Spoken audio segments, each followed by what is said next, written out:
الشيطان الرجيم بسم الله الرحمن الرحيم وصلى الله على محمد وعلى آله الطيبين الطاهرين الذين أذهب الله عنهم الرجس وطهرهم تطهيرا اللهم صل على محمد وآل محمد ولعنة الدائمة الباقية على أعدائهم ومنكر فضائلهم وغاصب حقوقهم أجمعين من يوم عداوتهم إلى قيام يوم الدين.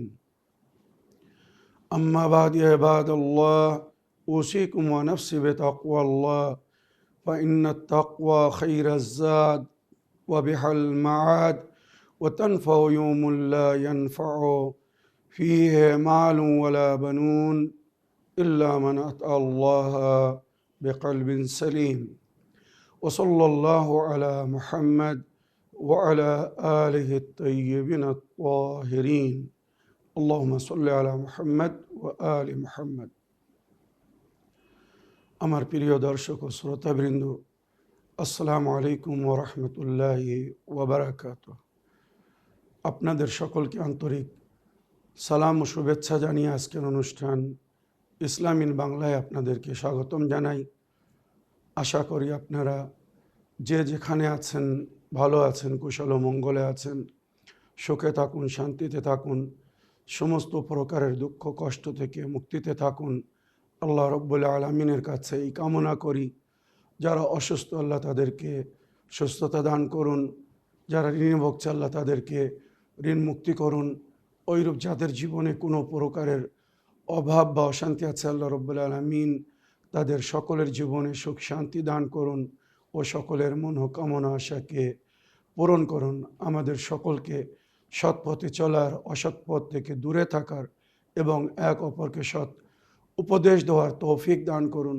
আমরা যেন সত্য বা হক জিনিসকে জেনে শুনে মেনে তার উপরে আমাল করে সেটা অন্যদের সামনে তুলে ধরতে পারি বা সকলের কাছে পৌঁছে দিতে পারি। আল্লাহ রব্বুল আলামিন আমাদেরকে সেই মনোবল ও নেক তৌফিক দান করুন। আমিন ইয়া রাব্বাল আলামিন। এই দোয়ার সঙ্গে আজকের পর্ব শুরু করতে চলেছি। বিনা কোনো ভূমিকায় সরাসরি আপনাদের পাঠানো পেন্ডিং প্রশ্নের উত্তর দিতে চাই। তাই আসুন দেখি কোথা থেকে কে কি প্রশ্ন করছেন। আজ আমি আগে অডিও রেকর্ডিং প্লে করব, তারপরে যদি সময় হয় বা সময় থাকে তো আপনাদের পাঠানো চিঠি পড়ে আপনাদের প্রশ্ন পড়ে তার উত্তর দেওয়ার চেষ্টা করব। তো আসুন প্রথম অডিও প্লে করি, দেখি কোথা থেকে কে কি জিজ্ঞাসা করছেন বা কি জানতে চাচ্ছেন। আসসালামু আলাইকুম, আমি শরীফ শেখ বলছি। প্রশ্নটার শেষটা আমার বলা হয়নি বলে আমি আবার রেকর্ডিং করলাম। শেষ সূরা যে নাজিল হয়েছিল যে কারণের জন্য, শেষ সূরা এইটা নিয়ে যদি পুরো একটা এপিসোড করেন তাহলে অতি উত্তম হবে। কারণ মাসাইলে জিন্দেগি বলুন বা আদার্স বলুন, তাতে আর পরিপূর্ণতা মানে অসম্পূর্ণতা থেকে যাবে। এটা অতি অবশ্যই দরকার, কারণ এই শেষ সূরার মধ্যে আপনার অনেক কিছু শিক্ষার আছে, অনেক কিছু বাদ দেওয়ার ব্যাপার আছে। কি মানবো না মানবো, কেন মানবো, কিসের জন্য মানবো, এসব বিষয়বস্তু এসে দাঁড়ায়। তার জন্য আপনাদের কাছে অনুরোধ, এইটা নিয়ে একটা এপিসোড করলে মানুষের বুঝতে খুব ভালো হবে এবং বুঝতে পারবে যে শেষ সূরা এটা কেন নাজিল হলো, কিসের জন্য নাজিল হলো। এটা খুব দরকার। এজন্য আমার অনুরোধ, শেষ সূরা নিয়ে একটা পূর্ণ এপিসোড করুন, যে এপিসোডের মাধ্যমে মানুষ রাস্তা খুঁজে পাবে। হ্যাঁ, আর ছন্ন ছাড়া হয়ে টুকরো করে বললে পারে ওটা বলাই হচ্ছে, তার কোনো গুরুত্ব বাড়ছে না। যেমন 860-এর মতো এ নিয়ে শেষ সূরার একটা এপিসোড করার জন্য আমার পুরো অনুরোধ রইল। আসসালামু আলাইকুম রহমতুল্লাহ বারকাতুহু। ওয়ালাইকুম আসসালাম রহমতুল্লাহি ওয়া বারাকাতুহু।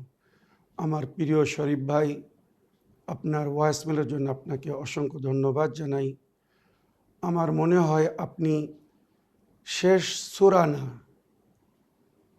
কোরআনে পাকের শেষ আয়াতের ব্যাখ্যা চাচ্ছেন, যে আয়াতের মধ্যে অনেক কিছু উল্লেখ হয়েছে। যদি কোরআনের শেষ সূরার কথা বলেন, তো অবতীর্ণ হিসাবে কোরআনের শেষ সূরা ছিল সূরায়ে নাসর, ইজা জাআ নাসরুল্লাহ। কোরআনে পাকের বর্তমান তালিকা বা সূচিপত্র হিসেবে 110 নম্বর সূরা। মনে রাখবেন, হজরত আলী আলাইহিসসালামের নামের সংখ্যাও 110। আলী শব্দের সংখ্যা হচ্ছে 110, আর এই সূরার সংখ্যাও হচ্ছে 110। এই সূরা অবতীর্ণ হয়েছিল তায়েফ বা হুনায়নের যুদ্ধের পরে।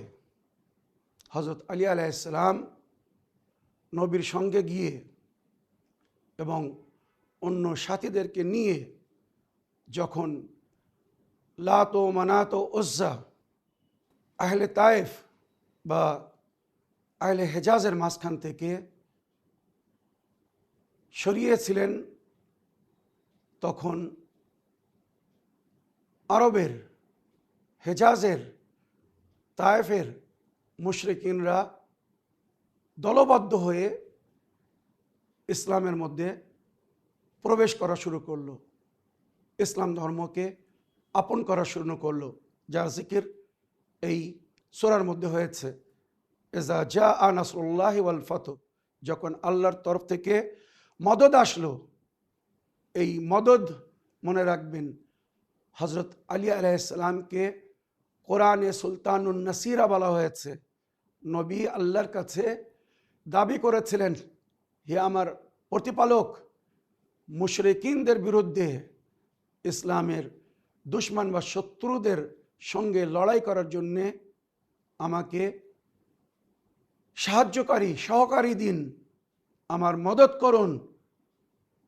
ওয়াজআলনি মিন লাদুনকা সুলতানান নাসিরা, সূরা বনী ইসরাইল তুলে দেখুন, যখন নবী আল্লাহর কাছে দোয়া করেছিলেন, ওয়াজআলনি মিন লাদুনকা সুলতানান নাসিরা, আপনার তরফ থেকে আমাকে মদতগার দান করুন, মদতগার দিন। তো যেটা কোরআনের বিভিন্ন আয়াতের মধ্যে উল্লেখ হয়েছে, ওয়া আযজারুহু, নবীর বাজুকে আল্লাহ মজবুত করেছিলেন কারোর মাধ্যমে, তিনি ছিলেন হজরত আলী আলাইহিসসালাম। তো এই আয়াতে বা এই সূরার মধ্যে যেটা প্রথমেই উল্লেখ হয়েছে, ইজা জাআ নাসরুল্লাহ, যখন আল্লাহর মদদ আসলো, মানে মাওলা আলী আলাইহিসসালামের মাধ্যমে যখন উজ্জাকে, মুশরিকিনদের সবচেয়ে বড় প্রতিমাকে, হজরত আলী আলাইহিসসালাম মুশরিকিনদের মাঝখান থেকে সরিয়ে দিলেন। যখন উজ্জাকে সরিয়ে দিলেন, তায়েফে উজ্জার মান্যকারীরা নবীর আগে সারেন্ডার হলো। নবী, আপনার দিন বলুন, আপনার ধর্ম বলুন, আমরা আপনার শান্তির দিনকে আপন করতে চাই। এতদিন আমরা যার উপাসনা বা ইবাদত করছিলাম, তার মধ্যে যদি সেই ক্ষমতা থাকতো, তাকে যখন সরানো হচ্ছিল, সে নিজেই বাধা সৃষ্টি করত, তাকে কেউ সরাতে পারতো না। কিন্তু সে যখন সরে গেল, শেষ হয়ে গেল, তার মানে আমরা অন্ধকারে ছিলাম, ভুলের মধ্যে ছিলাম। সুতরাং আমরা সেই প্রভুকে, সেই অদ্বিতীয় এবং যাকে দেখা যাবে না, সেই প্রতিপালককে স্মরণ করতে চাই। সেই প্রতিপালকের প্রতি, সেই ঈশ্বর বা আল্লাহর প্রতি ঈমান স্থাপন করতে চাই, যে নিরাকার, যার কোনো আকার নেই, আর সে সমস্ত জায়গায় আছেন। সুতরাং এরপরে দলে দলে লোক মুসলমান হচ্ছিল, ইসলাম ধর্মকে গ্রহণ করছিল। ইযা জাআ নাসরুল্লাহি ওয়াল ফাতহ, হযরত আলী আলাইহিস সালামের মাধ্যমে যখন ইসলাম জয়লাভ করলো তায়েফের যুদ্ধে বা হুনাইনের যুদ্ধে, তখন এই সূরা নাজিল হলো, এটা কিন্তু ফাতে মক্কার আগে। ফাতে মক্কায় ওখান থেকে তায়েফ থেকে নবী করিম সাল্লাল্লাহু আলাইহি ওয়াসাল্লাম ওই দলাদল বা দলবদ্ধ মুসলমানদেরকে নিয়ে মক্কায় প্রবেশ করেছিলেন, মক্কা বিজয় করেছিলেন। আর মক্কার মুশরিকিনরা সারেন্ডার করেছিল, নতশির হয়েছিল। এর আগে যারা নবীকে মক্কায় প্রবেশ করতে দিচ্ছিল না, তায়েফের যুদ্ধে যখন নবী জয়লাভ করলেন, হুনাইনের যুদ্ধে যখন নবী জয়লাভ করলেন আর সমস্ত নতুন মুসলমানদেরকে নিয়ে মক্কায় প্রবেশ করলেন, হযরত আলী আলাইহিস সালামের নেতৃত্বে নবী আগে আগে ছিলেন, মাওলা আলী নবীর পিছনে, আর তার পিছনে সমস্ত মুসলমানেরা। এইভাবে যখন দলবদ্ধ হয়ে তারা মক্কায় প্রবেশ করলো, মক্কাবাসীরা ভয়ভীত হলো, তারা সারেন্ডার করলো। চুপচাপ তারা নবী করিম সাল্লাল্লাহু আলাইহি ওয়াসাল্লামের আগমনকে গ্রহণ করলো। আর তারা নতশির হয়ে ক্ষমা চেয়ে নবীকে বলল, নবী, আজ থেকে আমরাও আপনার দিনকে আপন করছি, আমাদেরকেও সঠিক দিনের তালিম দিন, শিক্ষা দিন। সেখান থেকে মক্কার কুফার বলুন বা মুশরিকিন বলুন, তারা ইসলাম গ্রহণ করে, নতশির হয়। আর সেই সময় এজিদের বাপ দাদাও ইসলাম গ্রহণ করে। তো আমার প্রিয় শরীফ ভাই, ইজা জাআ নাসরুল্লাহি ওয়াল ফাতহু ওয়া রাআইতান নাসা ইয়াদখুলুনা ফি দীনিল্লাহি আফওয়াজা। এই নবী, আপনি আল্লাহর বান্দাদেরকে, মানুষদেরকে দেখবেন তারা দলবদ্ধ হয়ে সৈনিকের মতো ইসলামের মধ্যে প্রবেশ করবে বা প্রবেশ করছে। ফাসাব্বিহ বিহামদি রাব্বিক, নিজের প্রতিপালককে খুশি করার জন্য তার তাসবিহ তাহলিল করুন, তার হামদ সানা করুন। আর যারা ভুল করেছে তাদেরকে ক্ষমা করে দিন, আর তাদের জন্য আল্লাহর কাছে ক্ষমা চান। এই পর্যন্ত মক্কাবাসীরা যারা নবীর সঙ্গে অন্যায় করছিল, নবীর ওপরে জুলুম করছিল, আজ আল্লাহ নিজের নবীকে বলছেন, আপনিও তাদেরকে ক্ষমা করে দিন আর আমার কাছে তাদের জন্য ক্ষমা চান। ইন্নাহু কানা তাওয়াবা, আল্লাহ তওবাকে কবুল করবেন, আল্লাহ তাদেরকে ক্ষমা করবেন। তো ওই জন্যে এজিদের পূর্বপুরুষরা ক্ষমা পেয়েছিল। তা নইলে তারা যা জুলুম করেছিল নবীর ওপরে, মুসলমানদের ওপরে, নবীর জীবনে 80টি যুদ্ধ নবী লড়াই করেছিলেন, এর মধ্যে অধিকাংশ যুদ্ধ এজিদের পূর্বপুরুষদের সঙ্গে ছিল। তারা কম আঘাত করেনি নবীর ওপরে, কম জুলুম করেনি। নবী যদি চাইতেন ফাতে মক্কার সময় তাদেরকে শেষ করে দিতেন, কিন্তু আল্লাহর হুকুমে নবী তাদেরকে ক্ষমা করে দিয়েছিলেন। তবে আমার প্রিয় শরীফ ভাই, শেষ সূরার আমি তর্জমা বললাম বা তার ব্যাখ্যা করলাম, কিন্তু আমি জানি আপনি যে আয়াতের সম্পর্কে জানতে চেয়েছেন বা জানতে চাচ্ছেন, মনে রাখবেন এটা হচ্ছে সূরা মায়েদা আয়াত নম্বর 3। সূরা মায়েদা আয়াত নম্বর 3-এর আপনি হাকিকাতে ব্যাখ্যা চাচ্ছেন বা জানতে চাচ্ছেন। যে আয়াতের সম্পর্কে উল্লেখ হয়েছে, কোরআনের সবচেয়ে শেষ আয়াত ছিল এটাই, মনে রাখবেন। তবে এই আয়াতের প্রথম অংশ অন্য বিষয় আর শেষের অংশ অন্য বিষয়, যেটা আমি রওয়ায়াতের মাধ্যমে, দলিলের মাধ্যমে আপনাদের সামনে প্রমাণ করছি, যেটা আমার আহলে সুন্নাত ভাইদের বিশেষ এবং পরিচিত বইয়ের মধ্যে উল্লেখ হয়েছে। আল ইয়াউমা আকমালতু লাকুম দীনাকুম, আল ইয়াউমা আকমালতু লাকুম দীনাকুম ওয়া আতমামতু আলাইকুম নি'মাতি ওয়া রাদিতু লাকুমুল ইসলামা দীনা। আমার প্রিয় শরীফ ভাই, এই ছিল কোরআনের শেষ আয়াত। গাদের খুমের ময়দানে হযরত আলী আলাইহিস সালামের বেলায়েতের ঘোষণার পরে আল্লাহ রাব্বুল আলামিনের তরফ থেকে জিবরাইল আমিন এই শেষ আয়াত নিয়ে এসেছিলেন যে, আজ নবী আপনার দিন পরিপূর্ণ করলাম, আপনি আপনার উম্মতকে বলে দিন, আল ইয়াউমা আকমালতু লাকুম দীনাকুম, আজ আমি তোমাদের দিনকে পরিপূর্ণ করলাম, আতমামতু আলাইকুম নি'মাতি, নিয়ামতকে সমাপ্ত করলাম। মনে রাখবেন, সাধারণত আমরা যেটা বিশ্বে জগতে দেখছি বা দেখেছি, সবচেয়ে প্রিয় জিনিস, মনোনীত জিনিস, প্রধান খাদ্য দস্তরখানে সবচেয়ে শেষে আনা হয়, বা মেহমানকে শ্রেষ্ঠ জিয়াফাতের জিনিস শেষে দেওয়া হয়। বাস্তবে আপনারা জানেন, আগে ডাল, তারপরে অন্য তরকার, তারপরে অন্য তরকার, কিন্তু যেটা সবচেয়ে উত্তম জিনিস হয়, এটা আপনারা দেখেছেন, সেটা সবচেয়ে শেষে দেওয়া হয়। ওইরূপ আল্লাহ বলছে, এই বেলায়েতে মাওলা আলী আহলে বায়তের বেলায়াত ছিল আল্লাহর বান্দাদের উপরে, নবীর উম্মতের উপরে আল্লাহর শেষ নেয়ামত, যার মাধ্যমে আল্লাহর দিন পুরো হয়েছিল। সুতরাং এই নেয়ামত হচ্ছে বেলায়েতের নেয়ামত। আলিয়মা আকমালতু লাকুম দীনাকুম ওয়া আতমামতু আলাইকুম নি'মাতি ওয়া রাযিতু লাকুমুল ইসলাম দীনা। আর তোমাদের জন্য দ্বীনে ইসলামকে পছন্দ করলাম। আসলে আমার প্রিয় শরীফ ভাই, এই আয়াতের আপনি ব্যাখ্যা চাচ্ছেন, এই আয়াতের মধ্যে যে আহকাম উল্লেখ হয়েছে, আপনি হয়তো এর হকিকত জানতে চাচ্ছেন। সুতরাং আমি পুরো আয়াতটা পড়ে তর্জমা করছি, তারপরে এই আয়াতের শেষ অংশ, যেটা গাদির খুমের ময়দানে নাজিল হয়েছিল, আপনাদেরকে তার বিস্তারিত সূত্র এবং দলিল প্রমাণ সহ তুলে ধরছি।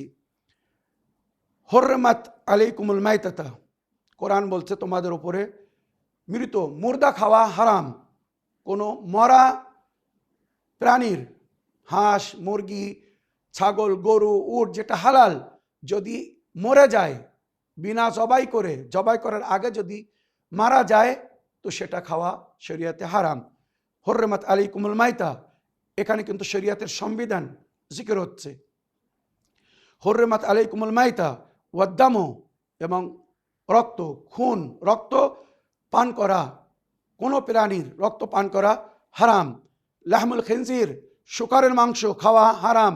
ওয়ামা উহিল্লা লিগাইরিল্লাহি বিহি, যেটাকে আল্লাহর ছাড়া, আল্লাহর নাম নিয়ে যদি জবাই না করা হয়, বিনা আল্লাহর নাম নিয়ে যদি কোনো পশু পাখিকে, প্রাণীকে, হালাল প্রাণীকে ছুরি দিয়ে গলা কেটে দেওয়া হয়, তো সে প্রাণীর মাংস খাওয়া হারাম। বিসমিল্লাহে ওয়াবিল্লাহে আল্লাহু আকবার বলে যদি জবাই করা হয় হালাল প্রাণীকে, তাহলে তারপরে তার মাংস বৈধ বা হালাল হবে। ওয়ামা উহিল্লা লিগাইরিল্লাহি বিহি, আল্লাহ ছাড়া অন্য নামে যদি জবাই করা হয়, তার মাংস খাওয়া যাবে না। ওয়াল মুনখানেকা, মুনখানেকা মানে গলায় দড়ি ফাঁস লেগে, গলায় দড়ি আটকে গিয়ে বা ফাঁস লেগে যদি কোনো ছাগল বা কোনো উট কিছু মারা যায়, তার মাংস খাওয়া যাবে না। ওয়াল মওকুজাত, ওইভাবে যদি কোনো প্রাণী অ্যাক্সিডেন্টলি মারা যায়, চোট খেয়ে মারা যায়, গাড়ির সঙ্গে অ্যাক্সিডেন্ট করেছে, পড়ে সঙ্গে সঙ্গে মারা গিয়েছে, ওই ছাগল বা কোনো প্রাণীর মাংস, মুরগি, হাঁস সাইকেলের নিচে চাপা পড়েছে বা মোটরসাইকেলের সঙ্গে ধাক্কা খেয়েছে, গাড়ির সঙ্গে ধাক্কা খেয়েছে, ধাক্কা খেয়ে অ্যাক্সিডেন্টলি মারা গিয়েছে, তার মাংস খেতে পারবেন না। বলে মোতারাদ্দিয়াত, এবং যে সমস্ত পশু পাখি প্রাণী ওপর থেকে পড়ে মারা যায়, যদি ছাদের উপরে গিয়ে ছাগল পড়ে গিয়েছে, নিচেই পড়ে মারা গিয়েছে, তার মাংস খেতে পারবেন না। ওয়ান্নাতিহা, ওইরূপ শিং মেরে, যেমন বিভিন্ন প্রাণীরা, হালাল প্রাণীরা অনেক অনেক সময় এক অপরকে শিং মারে, ছাগল বলুন, পাঠা বলুন, যদি শিং মেরে ফেলে, তো ওই ছাগলের, ওই গরুর মাংস বা ওই প্রাণীর মাংস খাওয়া যাবে না। ওমা আকালা সবহ, হিংস্র পশু বা প্রাণী যখন ছাগল গরুকে ধরে বা কোনো হালাল প্রাণীকে ধরে আর ধরে মেরে ফেলে, বাঘে ছাগল ধরেছে বা শিয়ালে মুরগি ধরেছে, ধরে মাথা খেয়ে ফেলেছে, ছাগল বা মুরগি মারা গিয়েছে, বাকি অংশটা কি আপনি খেতে পারবেন না। হিংস্র পশু পাখি যদি কোনো ছাগলকে, মুরগিকে বা হালাল প্রাণীকে ধরে আর মেরে ফেলে, তো সেটাকে খেতে পারবেন না। তবে যদি মনে করুন একটা শিয়াল হাঁস ধরেছে কি মুরগি ধরেছে, সে মারতে পারেনি, আপনারা হৈ হৈ করে তাড়িয়ে দিয়েছেন, কিন্তু ওই ছাগল বা হাঁস বা মুরগি আহত হয়েছে, শুধু আহত হয়েছে, জখমি হয়েছে, সঙ্গে সঙ্গে আপনি মারা যাওয়ার আগে যেভাবে শরীয়তে জবাই করার হুকুম দেওয়া হয়েছে, ওইভাবে আপনি জবাই করেছেন, তখন তার মাংস খেতে পারবেন। তবে যদি হিংস্র প্রাণী, পশু, কোনো হালাল পশু পাখিকে ধরে মেরে ফেলে, তো ওই মৃত মাংস খেতে পারবে না। ইল্লা মা যাক্কাইতুম, মানে যদি আপনারা জবাই করেন, হাঁস ধরেছিল শেয়ালে, কেড়ে নিয়ে জবাই করে নিয়েছেন, ছাগল ধরেছিল তার কাছ থেকে কেড়ে নিয়ে জবাই করেছেন, বা অন্য প্রাণীকে ধরেছে জবাই করেছেন, তার জন্য হালাল হয়ে যাবে। ওয়ামা জবেহা আলা নসব, যেগুলোকে বলিদান দেওয়া হয়, প্রতিমার সামনে হোক বা পাথরের ওপরে রেখে, আপনারা জানেন অনেক সময় অন্য ধর্মের মধ্যে বলি দেওয়া হয়, এগুলো খাওয়া নিষেধ।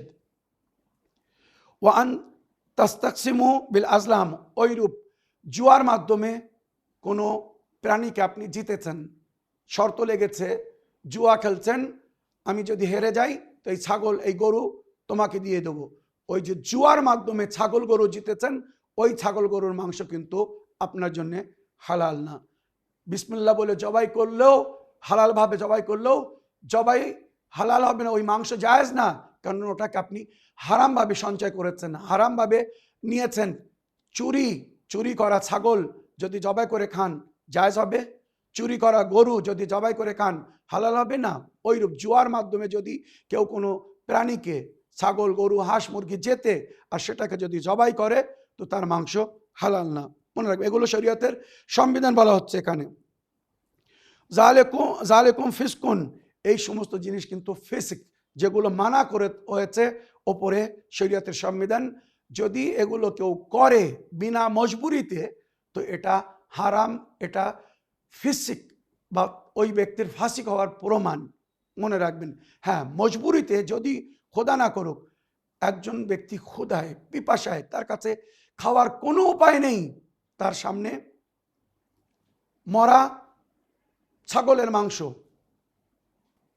বা অন্য ধর্মের যেভাবে বলিদান দেওয়া হয়, জবাই করা হয়, তার সামনে রাখা হয়েছে জীবন রক্ষার জন্যে, বা তাকে যদি মজবুর করা হয় যদি তুমি না খাও এই মাংস তোমাকে মেরে ফেলবো, তো এই সময় মজবুরিতে ওই মাংস তার জন্য বৈধ, হালাল, সে খেতে পারে, আল্লাহ তাকে ক্ষমা করে দেবে। মনে রাখবেন আমার প্রিয় ভাই, এই যে শরীয়তের সংবিধান বললাম, এরপরে যে আয়াত আসছে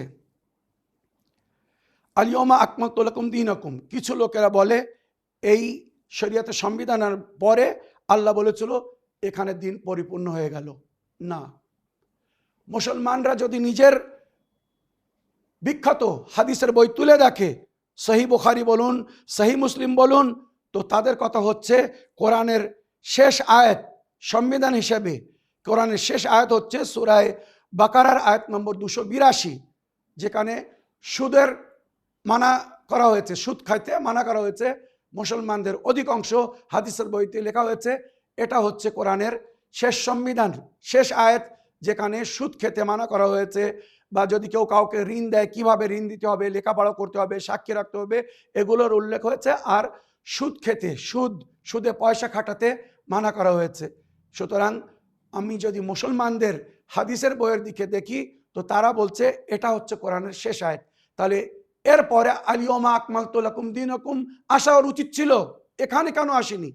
রওয়ায়াত তুলে দেখুন, কিছু লোকেরা বলছে না, সূরা নিসার আয়াত নম্বর 12 বা আয়াত নম্বর 176, ওয়াইন কানা রাজুলান ইউরাসুল কালালা, এটা হচ্ছে কোরআনের শেষ আয়াত, যে আয়াতের মধ্যে বিরাসাত, কোনো ব্যক্তি মারা গেলে তার ওয়ারিসরা কিভাবে বিরাসাত পাবে, ফারাজ, যাকে আমরা বাংলায় বলি ফারাজের বিষয়ে যে সংবিধান দেওয়া হয়েছে, এটা হচ্ছে আল্লাহর তরফ থেকে নাজিল করদা কোরআনের শেষ সংবিধান, শেষ আহকাম। আমার প্রিয় ভাইরা, যদি সূরা নিসার আয়াত নম্বর 12 বা আয়াত নম্বর 176 কোরআনের শেষ সংবিধান, শেষ আহকাম হয়ে থাকতো, তাহলে আলিয়মা আকমালতু লাকুম দীনাকুম এই সূরার মধ্যে এখানে হওয়া উচিত ছিল কি না? এখানে উম্মাতে মুসলিমার যারা জ্ঞানী, যারা শিক্ষিত, এবং আমি এবারে আপনাদেরকে সূত্র বলছি, কত বইয়ের মধ্যে লেখা হয়েছে বা কারা রওয়ায়াত করেছে যে আলিয়মা আকমালতু লাকুম দীনাকুম ওয়া আতমামতু আলাইকুম নি'মাতি ওয়া রাযীতু লাকুমুল ইসলামা দীনা, এই আয়াত, এই যে অংশটা আমি পড়লাম, আজ দিন পরিপূর্ণ হলো, বা আজ দিনকে আমি পরিপূর্ণ করলাম, নেয়ামতকে সমাপ্ত করলাম, ওয়ারাজিতু লাকুমুল ইসলাম দীনা, আর দ্বীন ইসলামকে তোমাদের জন্য পছন্দ করলাম। जाबिर इब्न अब्दुल्लाह अल अंसारी की रवायत को अबुल फतह नजरी फिल खसाइस अल अलावियाते এই বইতে লেখা হয়েছে। আল গাদির 18 খণ্ডের বই, একবার পড়ে দেখুন। আহলে সুন্নাতের সমস্ত রাবিদের মাধ্যমে, রেওয়ায়তের মাধ্যমে ওখানে প্রমাণিত করা আছে, লেখা হয়েছে যে আলিয়মা আকমালতু লাকুম দীনাকুম ওয়া আতমামতু আলাইকুম নি'মাতি ওয়া রাজিতু লাকুমুল ইসলাম দীনা। আয়াতের এই অংশ গাদিরে কমে নাজিল হয়েছিল। এটা আহলে সুন্নাত के दीगर बाज मसादिर में আহলে সুন্নাত ভাইদের বইয়ের মধ্যে যেটা লেখা হয়েছে, আমি কিন্তু কোরআনের তাফসির পড়ছি, তাফসিরে কাউসার আপনারা তুলে দেখুন। ইবনে আব্বাস, হযরত ওমর যেভাবে ওখানে লেখা, আমি সেইভাবে শুধু পড়ে শুনিয়ে দিচ্ছি। हज़रत इब्न अब्बास, हज़रत उमर, हज़रत अली, समरा, माविया से मनकूल है कि यह आयत हुज्जतुल विदा के मौके पर अराफा के रोज़ नाजिल हुआ। এদের কথা হচ্ছে আলিয়মা আকমালতু লাকুম দীনাকুম, হুজ্জাতুল বিদার সময় এই আয়াত নাজিল হয়েছিল। কেননা আয়ায়ে বাল্লিগ আমি যেমন এর আগে বিস্তারিতভাবে আপনাদেরকে শুনিয়েছি, ঈদে গাদিরের দিনে ইয়া ইয়া রাসূল বাল্লিগ মা উনজিলা ইলাইকা মির রাব্বিক ওয়া ইন লাম তাফআল ফামা বাল্লাগতা রিসালাতু ওয়াল্লাহু ইয়াসিমুকা মিনান নাস।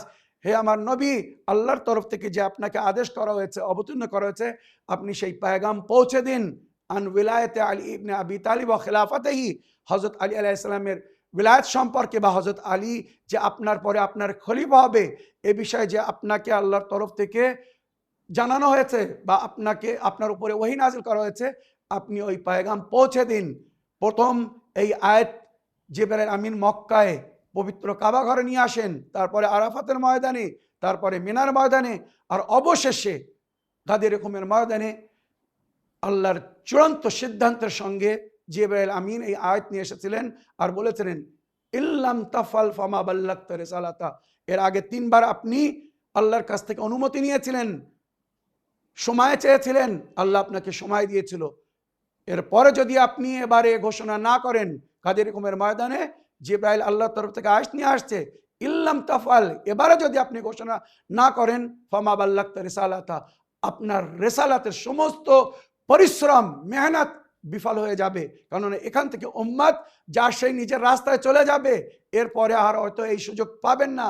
এই যে 1.25 লক্ষ হাজি এখানে আপনার সঙ্গে আছে, এদের সামনে কিয়ামত পর্যন্ত আপনার দিনের রক্ষার যে আপনি ব্যবস্থা করবেন বা ব্যবস্থাপনা নেবেন, সেটার ঘোষণা করে দিন।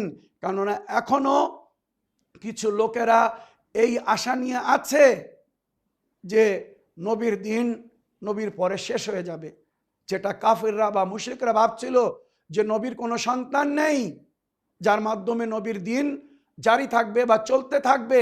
বহু বাদশারা এই দুনিয়ায় রাজত্ব করে গেছে, তাদের বাদশাহ শেষ, তারপরে তাদের রাজত্ব শেষ, বা বহু নবীর পরে নবীর উম্মতরা তার দিনকে ভুলিয়ে দিয়েছে, যেটা প্র্যাকটিক্যাল বাস্তব আপনারা দেখছেন দুনিয়ায়। সংবিধানকে বদলি করে দিয়েছে, চেঞ্জ করে দিয়েছে। সুতরাং নবীকে এখানে আল্লাহ আদেশ করলেন কিয়ামত পর্যন্ত আপনার দিন বাকি থাকবে, ইসলাম চলতে থাকবে। সুতরাং সেই সংবিধানকে জারি রাখার জন্য, বাকি রাখার জন্য মাহফিজে দিন আপনি ঘোষণা করে দিন, যারা আপনার দিনের রক্ষা করবে কিয়ামত পর্যন্ত। সুতরাং এই সমস্ত সাহাবীরা বলছেন, এই আয়াত যখন অবতীর্ণ হলো 18 জিলহিজ্জা, নবী করিম সাল্লাল্লাহু আলাইহি ওয়াসাল্লাম গাদির খুমের ময়দানে হযরত আলী আলাইহিস সালামের বিলায়াতের ঘোষণা করলেন। এরপরে কাফেররা, মুশরিকিনরা নিরাশ হয়ে গেল। তারা ভাবছিল যে নবীর দিন নবীর পরে শেষ হয়ে যাবে, কিন্তু নবী যখন নিজের জীবনেই নবীর দিনের রক্ষকদের ঘোষণা করে দিলেন যে আমার পরে আমার দিন কারা রক্ষা করবে, কাদের মাধ্যমে আমার এই দিন চলতে থাকবে কিয়ামত পর্যন্ত, এই সংবিধান, এই শরিয়ত কাদের মাধ্যমে বাকি থাকবে, যখন নবী ঘোষণা করে দিলেন, তখন আয়াত বলছে আলিয়ৌমা ইয়াইসাল্লাযিনা কাফারু মিন দীনিকুম, এ আমার নবী, আজ কাফেররা আপনার দিন থেকে নিরাশ হয়েছে। এরা কারা জানার চেষ্টা করুন। বাইরের শত্রুর সঙ্গে লড়াই করা সহজ, কিন্তু ভেতরের শত্রুর সঙ্গে, ঘরের শত্রুর সঙ্গে লড়াই করা কিন্তু খুব কঠিন। সুতরাং এখানে ওই আয়াতে যে বলা হয়েছে ওয়াল্লাহু ইয়াসিমুকা মিনান নাস, আল্লাহ আপনাকে অন্যদের, মানুষের আঘাত থেকে, শার থেকে বাঁচাবে। এরা কারা ছিল? এরা ছিল ভেতরের শত্রু, মুনাফিক, যারা নবীর সঙ্গে থেকেও নবীর বিরোধিতা করছিল, তারা অন্য চিন্তাধারা নিয়ে নবীর সঙ্গে বেরিয়ে বেড়াচ্ছিল।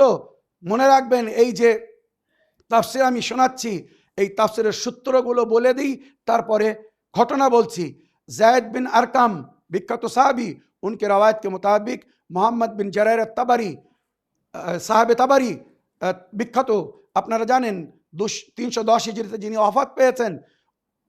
আপনি কিতাব আল ওয়ালায়া ফি তুরুক আল হাদিস আল গাদির, হযরত আলী আলাইহিস সালামের ওয়ালায়াতের সম্পর্কে উনি লিখেছেন, এবং ওই কিতাবে তাবাকাত মানে তাবারি সাহেবের তাবাকাতুল আনওয়ার বা তাবাকাতুল কুবরা, অনেক বই উনি লিখেছেন। 2 খণ্ড, পৃষ্ঠ নম্বর 254। ওইরূপ ইবনে হাজার তাহজিবুত তাহজিব, খণ্ড নম্বর 7, পৃষ্ঠ নম্বর 410। ওইরূপ ইবনে কাসিরের বই, আমার আহলে সুন্নাত ভাইদের মাঝখানে বিখ্যাত। এই সমস্ত রাবি, রওয়ায়াত এবং বই সব কিন্তু আহলে সুন্নাত ভাইদের। আপনি তারিখে ইবনে কাসিরের মধ্যে 11 নম্বর খণ্ড, পৃষ্ঠ নম্বর 46 লিখেছেন, আবু সাইদ খাদারি বিখ্যাত সাহাবি, উনকি রওয়ায়াত হাফিজ ইবনে মরদুইয়া আসফাহানি মুতাওয়াফি 410 হিজরিতে উনি ওফাত পেয়েছিলেন। উনি লিখেছেন, উনি জিকির করেছেন তাফসিরে ইবনে কাসির খণ্ড নম্বর 2, পৃষ্ঠ নম্বর 14, মুল্লা জালালউদ্দিন সিয়ুতি সাহেবের তাফসির দুররে মনসুর খণ্ড নম্বর 2, পৃষ্ঠ নম্বর 259, হাফিজ আবু নঈম আসফাহানি হানাবিল, ওনার রওয়ায়াত বিখ্যাত, হাফিজ আবু নঈম আসফাহানি মুতাওয়াফি 430 হিজরি, উনি নিজের বইয়ের মধ্যে হিলিয়াতুল আউলিয়ার মধ্যে লিখেছেন। ওইরূপ আবু হুরায়রা, যার রওয়ায়াত মুসলমানেরা অতি গুরুত্ব দেয়, उनकी रवायत को हाफिज আবু বকর খতিব আল বগদাদি মুতাওয়াফি 463 হিজরিতে যিনি ওয়াফাত হয়েছিলেন, উনি নিজের বই তারিখের মধ্যে খণ্ড নম্বর 8, তারিখে বগদাদ, বইয়ের নাম তারিখে বগদাদ, খণ্ড নম্বর 8, পৃষ্ঠ নম্বর 260, ওখানে লিখেছেন তাফসির ইবনে কাসির খণ্ড নম্বর 2, পৃষ্ঠ নম্বর 14, তারিখে ইবনে কাসির খণ্ড নম্বর 5, পৃষ্ঠ নম্বর 210, আল ইতকান খণ্ড নম্বর 1, পৃষ্ঠ নম্বর 31।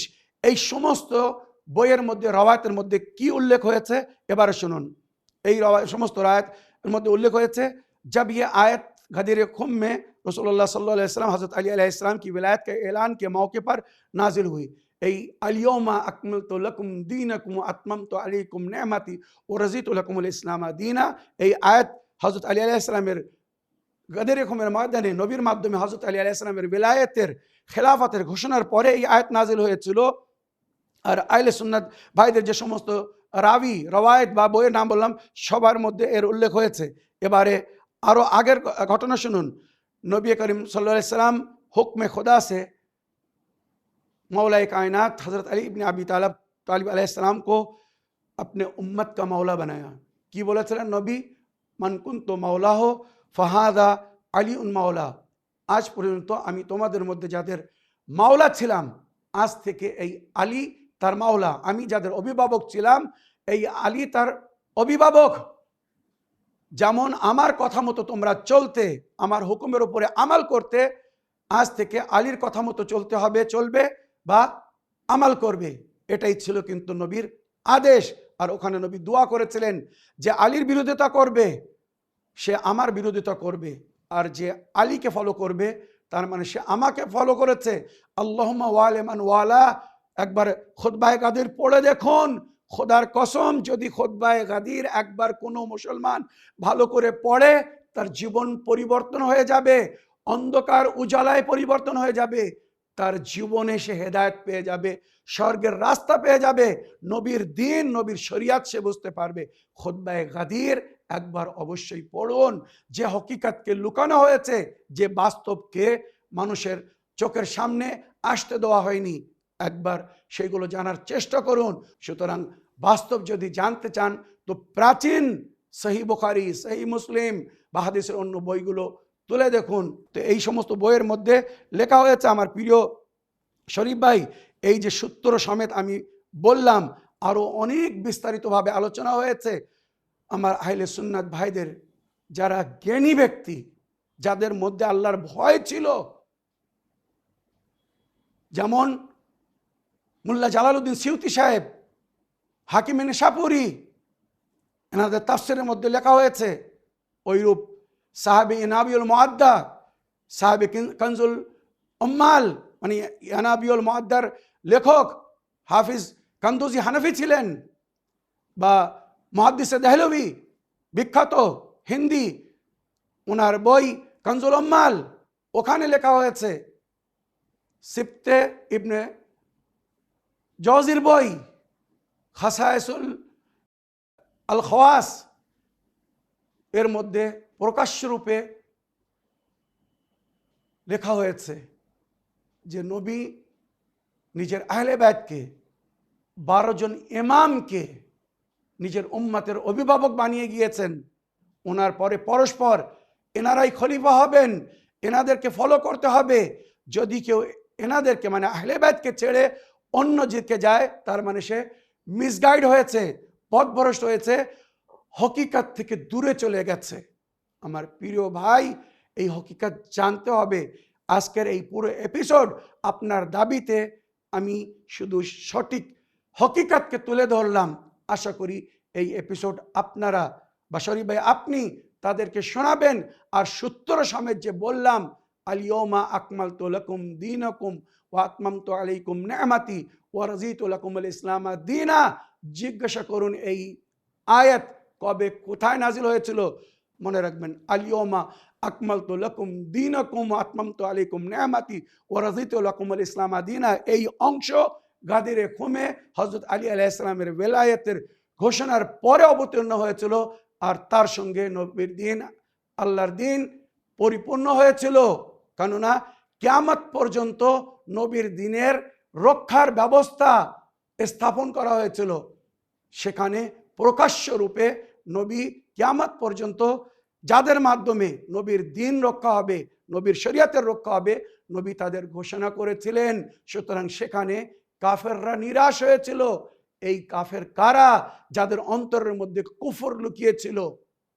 নবীর সঙ্গে থেকেও যারা অন্তর থেকে নবীর দিনকে বা নবীর শরীয়তকে গ্রহণ করেনি। আমার প্রিয় ভাই, আশা করি আপনার প্রশ্নের উত্তর পেয়েছেন বা উম্মতে মুসলিমা সঠিক হকিকত থেকে অবগত হয়েছে। সত্য বা সঠিক জিনিস আপনাদের সামনে, মানুষের সামনে তুলে ধরার দায়িত্ব আমাদের। কে এই হকিকতকে অ্যাকসেপ্ট করবে, কে মানবে, কে মানবে না, সেটা তার ব্যাপার।